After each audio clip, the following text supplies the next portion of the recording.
Welcome back, everyone. Mike Flanagan here with you. Jeff Carter, Brad Edelman here joins us, making his live streaming debut here at the True Amateur Tournament. It's a 3 p.m. qualifier here. Just a few bowlers, but Brad, happy to have you here in the booth.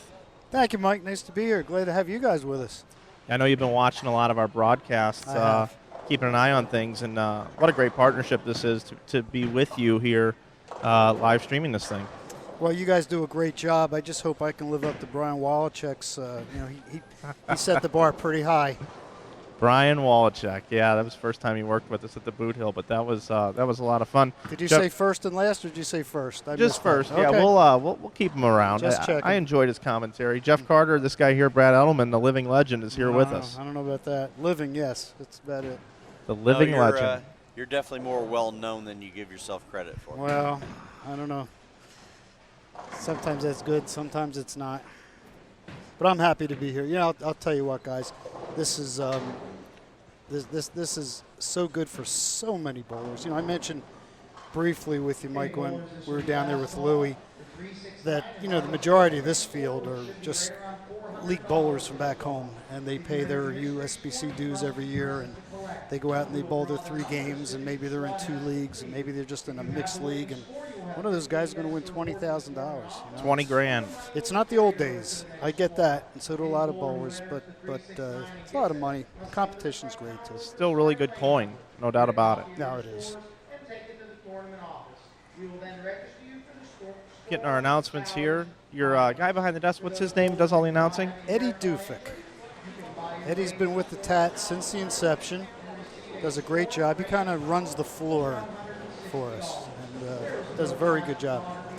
Happens to be a Pirates fan, but he does a good job aside from that. Pirates. Pirates' best record in baseball. Yeah, right that's now. it. Well, they did last year too until the All-Star break, I think. Then they lost 30 out of their next 40. They're playing my Phils tonight. Yeah, I actually like the Pirates tonight. Jeff Locke's on the mound. And Alvarez is hurt. Is that what I'm hearing? But I haven't heard that one yet. He's playing, but 80%. Eddie does a good job. It's like we're getting ready to go back to action. We have some bowlers right here in front of us on 17-18. And I actually happen to know the young man on lane 18 in the purple shirt. His name's Chris Best. He's from Miami. Yep. I have some friends down there that had brought me down to the Miami area a few years ago to do some clinics and some coaching. And Chris was actually part of the group that I worked with. And we became friends and have stayed in some contact since then. So Doe's a pretty good young man. He's also a teacher, musical background, so he's a very smart young man and a good player. And a very good friend of the TAT. I've known Chris for a few years just from here, and he brings people with him every time he comes. And you know what? I've seen him improve too, so we'll give you credit for that. Well, I think that's one of the ways that events like this will continue to grow is somebody comes out, either enjoys their experience or has a certain level of success. They tell people about it back home. And just by word of mouth, that 1 entry becomes 2, then that 2 becomes 4, and that 4 becomes 8. And the next thing you know, you've got groups of guys coming out here together, whether they travel together to share costs or whatever. But I think that there's a good opportunity here just from without even investing a lot of money in promotion, advertising, things like that, just to grow the event by word of mouth. Jeff, I'm a firm believer that's the best way these events grow. I mean, we've been doing this a long time, and we've done things right and wrong in different directions of marketing, and no matter which direction we go, word of mouth, it stays consistent. It's the best way. And you're right. And some of these bowlers go home and they've had some success, and they're possibly not really the premier bowlers in their area. It shows other bowlers they can compete out here. Absolutely. And, I think with the boom of social media, Facebook, Twitter, things like that, you can get the word out for these events a lot quicker and reach a lot more people without spending a penny. I know that some of the other pages that I manage on Facebook, we do some of the page advertising that does cost you a little bit of money, but it's well worth it. And you can actually reach thousands of people with the touch of a button. Yeah, you really Which is can. easier than the old days when we had to lick envelopes and stamps. Well, And I remember those days. they were rough. I remember those days, and I think about all the advertisements we had in the bowling publications. And Absolutely. of course, back in the 70s, there were 40 or 50 of them. Now Right. there might be a dozen that reach, Enough people to make it worthwhile. Exactly. And we still advertise in the publications. We try to promote through them. They're industry people, and we try to use them whenever we can because of the different venues now. There's, like you mentioned, there's different avenues you can go, and with the economy the way it is, and you do try to look at your budget like you have to, like everybody does, and with entries being down, I'm the first one to admit this isn't the old days. Sure. I remember years where there were 2,000 bowlers out here, individual bowlers. We were talking a little bit earlier. I think I only bowled 3 years back in the late 80s. I bowled the American Dream Classic for 3 years in a row. Those are the only 3 megabuck events that I ever bowled. Okay. Well, you've had your card most. No, I actually didn't join until '99, so okay. it was good 10 years later. But I enjoyed those 3 years. I got involved in some other interests, but I remember those days coming out here and all the big amateur names were out here bowling every possible high roller and the mini, super hoinky sure. and the mini and everything, and everything was booming back then. And I would love to see. I would love to see the tour flourish as well. Of course. But I would really love to see amateur bowling and across the board make a huge comeback, and we start to see 500, 600, 700 entries in big events, so up to 1,000, and paying 50,000 for first again and on up. That would be great for everybody involved. Be great for bowling in general. I know back in those days. Of course, it was known in those days where the amateur purses were so much larger than the professional purses, but only because of the numbers of entrants. Volume. Volume. And of course they were bowling for their own money, which was different than out on tour. But we've seen almost everybody go through the amateur ranks before. There's a reason. I could tell you the reason why Tommy Jones, who's going to be a Hall of Famer in the PBA, why he bowls out on tour. He came through the high roller ranks. When I say high roller, I mean the amateur megabucks. I remember seeing him back then when he was a 18-year-old punk kid that hooked the whole lane, and same thing with Mike Wolf and Fagan and a lot of those younger guys that have been through the ranks. And even back, I remember the last year I bowled out here. I think I won my first couple of matches, and then I bowled Rudy, then I won the next match, and then I had to bowl Dave Wadka. So didn't get easier. Yeah, within 3 matches, I was bowling, a future PBA champion and one of the greatest amateur bowlers our sports ever. Well, forget amateur bowling, just money bowler. Just money bowler. Rudy may have been arguably the best money bowler our sports ever seen that not enough people know about, but certainly one of them. He was something else. Certainly one of them, and I have a lot of Rudy stories, by the way. If you guys get, I think everybody has a lot of Rudy stories. I've got a few. Rudy's got a few too. He does. That are a little different than mine, but but if you need to fill some airtime, I'll be happy to. There's Louie Wemett. Then I have some Louie stories too, Jeff. They're pretty good. He told a good one earlier about the time where he was going at 290 pace and the power went off, and well, every time he tells that, he had more strikes. I know it. I think what happened really was he had 240 the first game in the 2-gamer, and he started with a triple, and every time he tells it, now he's up to 8 in a row. I really didn't know where he was going with that at first. I was like, tell us about this tournament. He starts telling us about his experience where he, I think the truth was Louie started the sweeper off with spare strike, and he adds a strike every year that he tells the story. I think it was Mike Newman who was on his pair had the 8 in a row, and Louie had like spare, missed 6 out something, but what did happen, and that was a sweeper, a 2-gamer that was paying $25,000 for first. And Louie had 240 the first game, started the second game with a double, at least. I don't know if he says 8. All right, we'll go with 8. But, the power went off. This is a showboat. and we never got it back on. So that was the end of that. And I did buy Louie a beer, so I think that should have covered things. He still talks to me. Yeah, I'm sure there are an awful lot of stories from the multiple venues that you guys have been through. Yeah. You know, out here in Vegas. You know, I always used to say in the Mega Bucks, nothing exciting ever happened before midnight. Yeah. You know, and when the sweepers would hit midnight, and you had the big money sweepers with all the guys all in for the 2 games, and that was when things got really exciting. And even when the sweepers ended and they bowled till 6 in the morning, and then had to bowl an 8 o'clock. And had to bowl 8 a.m. That's one of the reasons. Well, you know, the next time you see Norm Duke, ask him if he remembers Hank Beerbaum making double pinochle on the 10th frame to beat him for $8,000. I'm kind of betting he remembers that. This was the year. Norm doesn't forget much. No, and this was the year before he joined the PBA. When he was about 17. Probably, and he won, I think, his second year on tour. I think he won a national stop. Was it his? Might have been his first. Yeah. I think it was his second year out on tour. Of course, he was ineligible then with us. Hey, Brad. Hey, It was a spare and 8 in a row, was it, Lou? and it was 20 grand, and I was going to win, and the lights went out. Yeah, I didn't turn him out. I promise you. And hey, But Louie, you did still have to bowl that second game though. Yeah. I would have it had to wasn't bowl a- the second game, it and the wasn't odds a are, given. I probably would have shot 150, but I wasn't going to tell Brad that.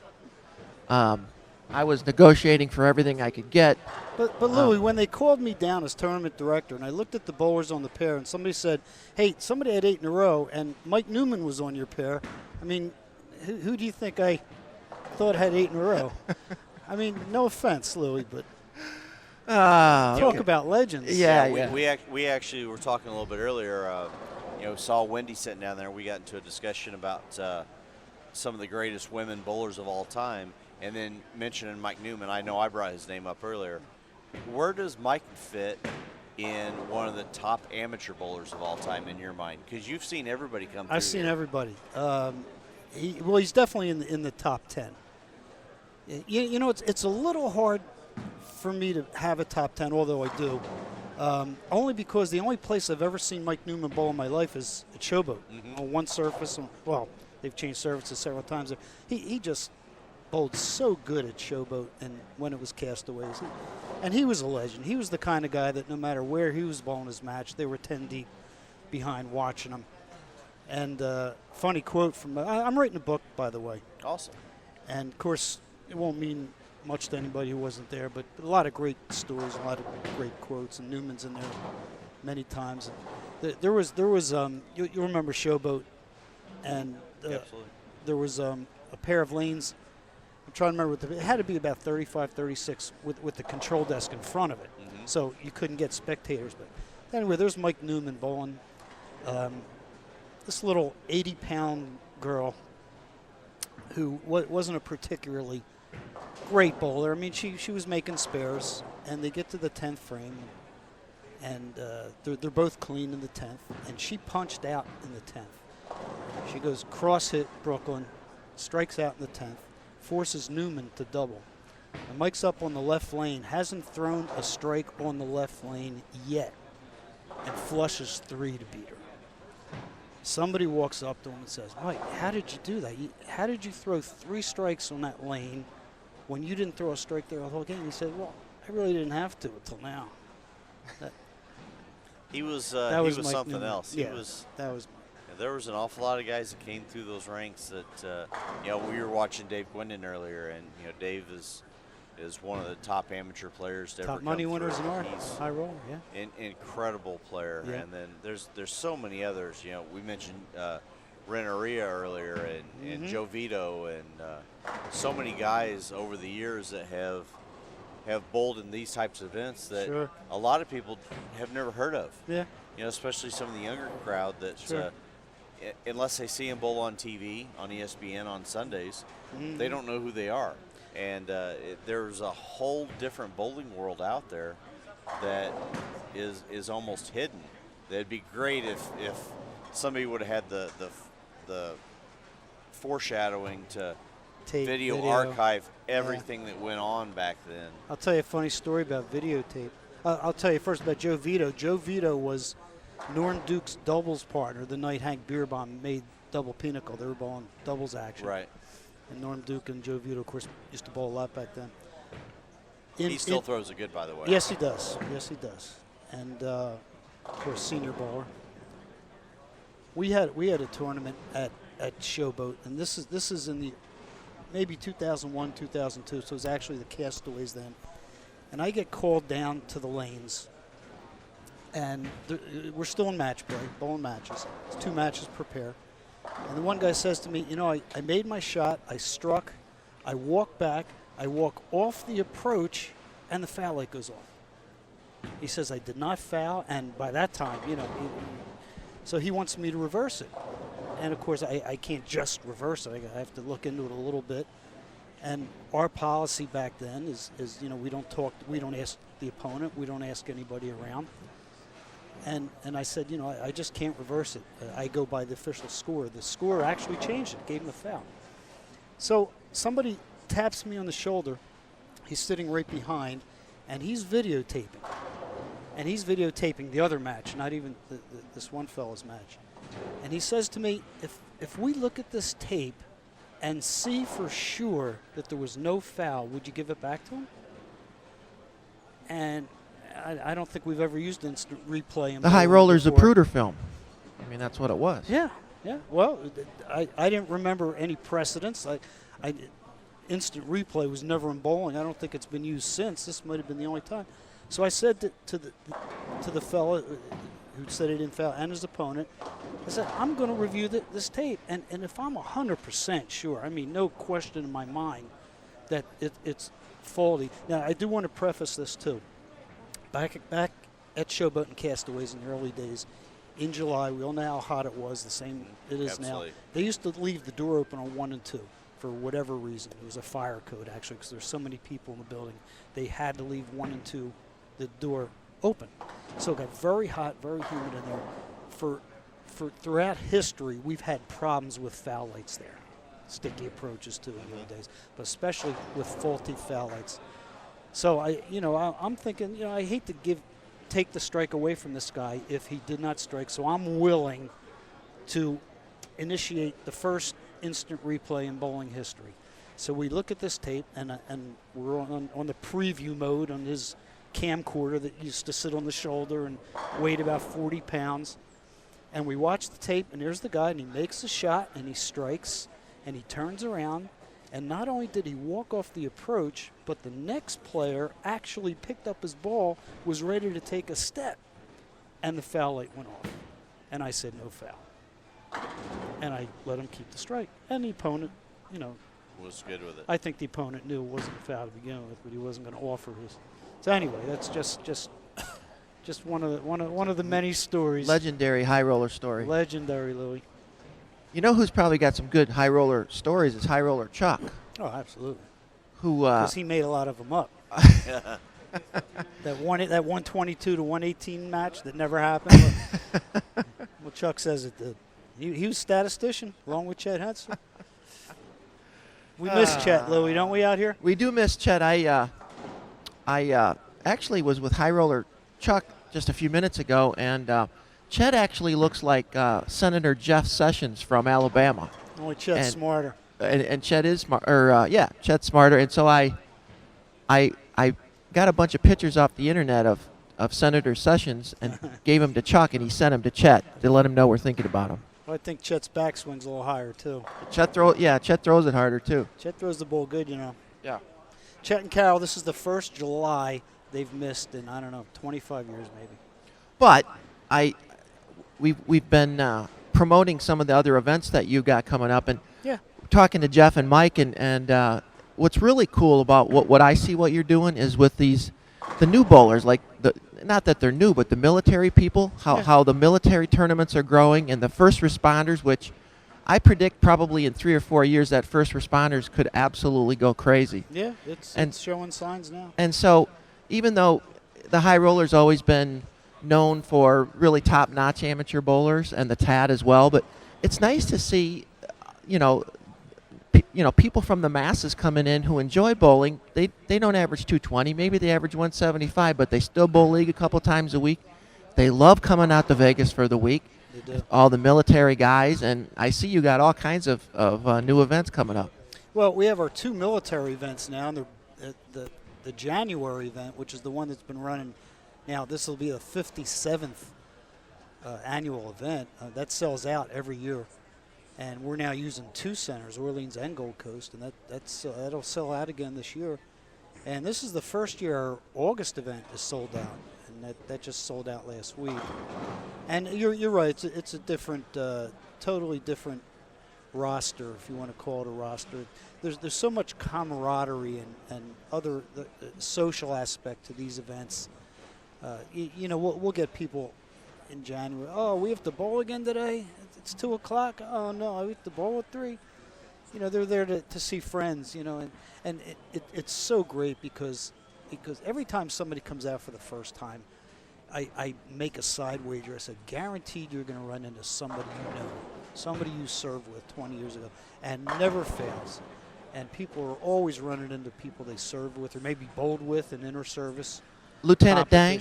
Yeah, Lieutenant Dang. I got new legs. It's just great, and you know what? It's such an honor to be a part of that. It's just tremendous. We're so lucky that we got involved with that. Just great people. We look forward to it every year.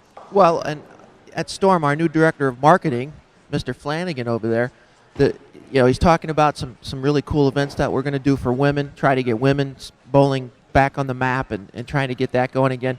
And Storm being the bowlers company, and a lot of times in the marketing meetings, we always have to remember that the top 10% of the bowlers who probably buy the most Storm balls are only the top 10%. And there's all these other bowlers out there, all looking for instruction, all looking to get better, all who love the game. Yep. And being the bowlers company, it's our job to inform them and help them and coach them as well. Don't you think, Jeff? Absolutely, and we talked about that during the last segment when Jamie was in here. We were talking about how can we somehow create some sort of a database, or how do we market towards this group of bowler even better? How do we take the people that are here and we figure out, okay, this group here is averaging in the 140s, 150s. We can market programs and things, things like Storm University.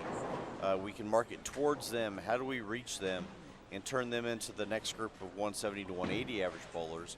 And we keep that cycle going, as to where we keep the education process going. We keep the bowlers improving, because when they improve, they want to bowl more. Then when they want to bowl more, they want to learn more. And then they get better again. And they continue to improve, and then the next crop comes in. They start off as the 120 to 150 average bowler. Then we work on getting them better. So, this young man that's down there on 23 and 24, solid physical game. I'm sure at some point in time, he was in that 150, 160 average range, and he worked to get himself to that area. What do we have to do to keep people competitive, even at a lower average or lower skill level, but get them to push harder to reach? Because right now our average brackets was it 189 and under? 189 and under. Then there's a 205. So where do we get those people to take that 189 and under and strive to become the next average group higher? Sure. And then where do we take them to go further than that? Yeah, it's absolutely true. And as much as Storm does, they can't be everywhere. So it starts back home. Don't tell us that. No, I won't. Don't tell us that, because we're trying. No, I know you are, and you would never believe me. But it does start with the proprietor, with the manager, with the pro shops. You have to rely on them. And I'll tell you, just because these participants are here this week tells me they would love to be better than they are. I agree. I totally agree. And they wouldn't be here investing time and money if that wasn't their ultimate goal. Yeah. And Storm does such a good job here with so many of these people. It's incredible. And you got to remember out here too. I mean, this is Vegas, man. I've always loved Vegas, and even we were talking earlier, I always go home broke, but there is no other place I'd rather be. You can have Peking duck at 4 a.m. You can go down and play craps at 2:30. I mean, there's nothing better than Vegas, and Do I need especially to cut you off before you go any further, Louie? Yeah. This is a family website, Because Louie. I know exactly where you're headed. oh, and well, High Roller Chuck, I'm sure. Where's High Roller Chuck at? Anyway, but you know, you got to remember that if you do Vegas upright, you go to the shows, you go eat some good dinner some nights. Vegas is Vegas, man. There's nothing like Vegas. Well, it's the truth. This is the biggest draw. I mean, it's just a shame the stadium's in Reno because bowling, Las Vegas is the bowling capital of the world. I'll argue with Tim Mack about that for hours. It's not Abu Dhabi. Abu Dhabi's up there, and I have a lot of respect for what they do there, but Las Vegas is the bowling capital of the world. And I watch a lot of the players, and again, going back to the fact that they're here in competition, and some of them getting handicaps, some of them in the low 200s back home. And there's some very proficient bowlers here too, Jeff. You'll see as the week goes on. Oh, I'm yeah, sure absolutely. you've seen some. I've already been watching. Yeah, you'll see a lot of very, very nice players with a lot, with nice games out here. And the guys want to get better, and of course the equipment is tremendous, and everybody goes home with new equipment, and hopefully they stop down at the Storm Lanes at the high end of the building, and have Ralph's not here this week, but who's down there? I know Doan Mose was down there. Doan is down there. Steve Klumpkin's Todd. down there. Steve Todd. The human buffet machines, Doan Mose and Steve Todd. Yeah. Hey, where's Schlem, by the way? This doesn't look the same without him. Well, Schlem is back in the office. I think he had a good week at Bowl Expo and did a lot of great things with Rotogrip, and I think Schlem is probably back doing some office work this week. Okay. Somebody has to answer the phones. Everybody else is out here. We have to hide him once in a while. We can't turn him loose for too long a period at a time. Not in Las Vegas.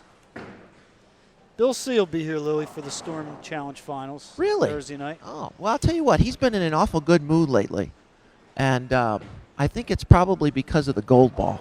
Yeah. Well, not only the gold ball, but the red ball and the blue and black ball and the blue and purple ball and the black and green ball. And the reviews of the Marvelous. Yeah.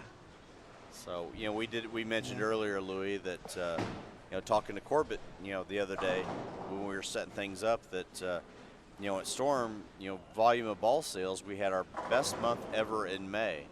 And then we turned around and beat it in June. That's amazing. With leagues finished, and you still get that many balls out on the lanes. Not only that, but Corbett Austin is here, the vice president of operations, and their first rate is like 99.9. I mean, it's just absolutely insane. Yeah, there's no blems in that. And let me tell you something too. When being in the office and coming, I went back to the office in August, and so I've been there now again. And I walk through the plant, and the people who are working in the plant, the wonderful employees of Storm who do the grunt work there, are always smiling. They're always in a good mood. They're happy to be there. They're happy to work for Storm. They're very aware of what's going on in our industry right now. And I can't, sometimes I'm up in my office and I'm like, oh, man, I'm in the office. And I go down and see some, 130-pound lady lifting ball after ball after ball with a smile on her face. I'm like, man, I shouldn't be complaining about anything. But the workforce at Storm, the attitude under Shane Blakely, who works under Corbett, with Corbett, it's just right now. I mean, it's so good right now that we just hope we can keep it going. Just keep on doing what we're doing, and to be able to just keep making records, and when all of the other numbers out there, look like they're diminishing a little bit, for us to keep doing what we're doing and constantly promoting and constantly growing the sport and constantly helping guys like Brad and all of the other people who run the tournaments. I mean, it's just really cool. Well, Lou, it really is. It's not by accident. I mean, there's a lot of factors. I mean, aside from the great equipment and the great marketing plan, great staff, everybody all of you guys are welcome at our events. I mean, we look forward to meeting and greeting every one of you because I see how you treat our customers, our participants. It's great. But then, aside from us, I try to stay on top of what's going on. I try to follow things, and I see you involved in so many events, whether it's a little weekend sweeper up to, sponsoring state tournaments and collegiate events and team masters, just whatever you can get involved in, because I know from Bill C at the very top and Bill and Barbara, all the way down to new people just coming on Storm, to the amateur staff, to everybody, they're I don't want to say concerned about the industry, but they're interested enough to know that they're a part of the industry. Well, I think, we spent actually quite a bit of the last segment talking about that when we had Jim Callahan in the booth, about how, it's more like a family atmosphere at Storm than it is anything else. And I think the one word that I would use for Bill and Barbara more than anything else is passionate. They're passionate about the sport, and they genuinely care about the health of the sport. I know Bill has done some things that may have cost him money in the long run, but he did it for the betterment of the sport. And when your owners show that type of commitment to not only the sport but the employees and everybody that's around them, it makes you push yourself just that little bit harder to make yourself better, to help make the company better. You know what else is also important too is success without arrogance, and that's the big thing. We never act like we're trying to, be arrogant. Never, with all the success of the company. What's the one saying I like to use? Vanity is the luxury of fools. Success without arrogance is important. And the president of Storm, Dave Sims, his motto is hungry and humble. Always remain humble. Always remember who the customer is. Always try to treat people as you wanted to be treated, like all the old stuff. Dave Sims, former high roller finalist. Really? Keep that in mind. Absolutely. Wow. So was Corbett. Yeah, I know Corbett is. And so was Steve Klumpkin. Steve left a ringing, the word ringing's in quotes, a ringing 8-10 on television. It still Remember? haunts him. It still haunts him to this day. I'm sure it does. I'm sure it does. The ball looked better than that off his hand, I have to admit. That's why, in my opinion, that's why I think we were able to strive or push forward as a company no matter what, is because of the quality of bowler that we have scattered throughout the entire company, whether it be the sales team. Our vice president of operations is a tremendous player. Our vice president is a great bowler, and so is the president, and on down the line. Even some of the other guys in the office that are maybe not great bowlers, but they're bowling a lot more now than they ever did before, and they're learning. Even Louie has accomplishments under his belt. Well, wait, don't go too far, Jeff. I didn't say he had great accomplishments. Oh, okay. I said he had accomplishments. Okay. But everybody in the company is a bowler, and everybody understands the sport and what it takes to be able to make this whole thing grow and being able to continue to push forward. And that's what it takes. We're not some corporation that just has guys in an office somewhere, wherever, making decisions. Yeah. If you need an answer, all you got to do is knock on Mr. C's door, and you can get that answer, or Dave's. So that's what I like about the situation that we're in. Well, you guys are so accessible too. Everybody on the staff is accessible, and have the right answers.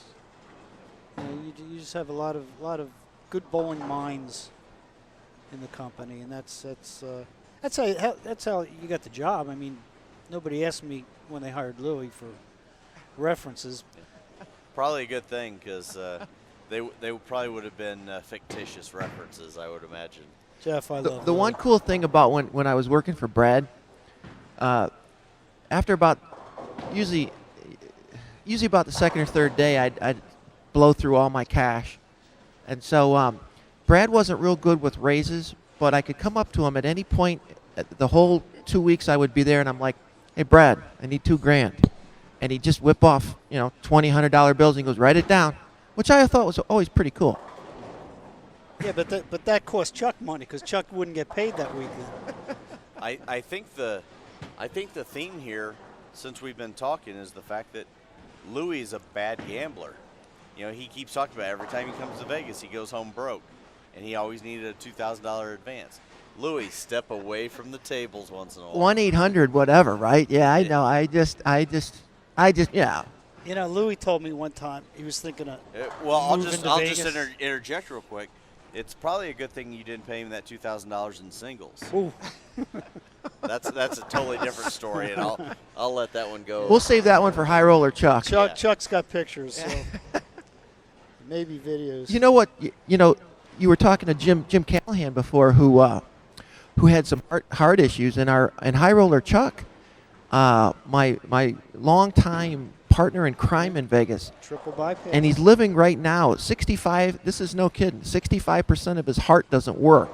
35% of it does, and Chuck's walking around just like everything's cool, and Chuck never ever needs any. I don't ever have to make him feel good or anything. But I said, Chuck, 35% of your heart is better than 150% of most other people's hearts. It's the truth. You know what made Chuck a lot better? Two things. Number one, he has to eat 3 times every day, doctor's orders. And number two, he doesn't go out with Louie and West Pie anymore at night. Oh, we've been through all this. We haven't even mentioned Wes's name. Machine Gun West Pie. Another guy with passion. Another Vegas guy too. He loves Vegas. Another guy that's done just about everything there's to do in this industry. Yeah. So. Yes, he has, and now he won a regional, Jeff. He is a regional champion. He has one regional under his belt. East Coast? I believe so. Yeah. He actually was a proprietor for a while. I know he worked. I think he was the promotions guy for the women's tour for a couple of years, way back. And from what I heard, he's still the record holder for the largest cell phone bill in Storm history. And that comes right from Bill C. Bill C. Well, that's cool that Bill C's going to show up and give away the big check for the for the Storm Challenge. Well, Bill's been stopping around. Bill had a ball at the military tournament. You know what's so fun about it, Louie, and you've been there. You know when you have the place is just mobbed, and of course Randy Peterson is our master of ceremonies, and Randy has so much fun with those people, and vice versa. And it's just so cool. So Bill came in, and it was the first time he'd been to the military tournament in quite a while. And of course, the place is packed, and we introduced him. And he just got mobbed by people he never even heard of, and just wanted to shake his hand and thank Storm for being a participant. It was great. Yeah, there was a couple of years where we were out here for a tour stop or the World Series or whatever, and we would go over to the military tournament to do autograph sessions. Right. And I have never seen such a line of people. Right out the door, Jeff. It was unbelievable, and out the door. that line never slowed down. It never stopped, and it was incredible. Well, everybody ran out of pictures. I know Pete Weber ran out of pictures right off the bat. And you know what's cool? What Randy does too, which is really cool. You might have 200 people down there on the lanes. He goes around and shakes every single person's hand, and thanks them for their service. And for a guy like that, for a celebrity guy to do that, very, very cool. But hey guys, I just got the word from Flanagan that we're going to wrap her up for today here at Orleans in the 2013 TAT.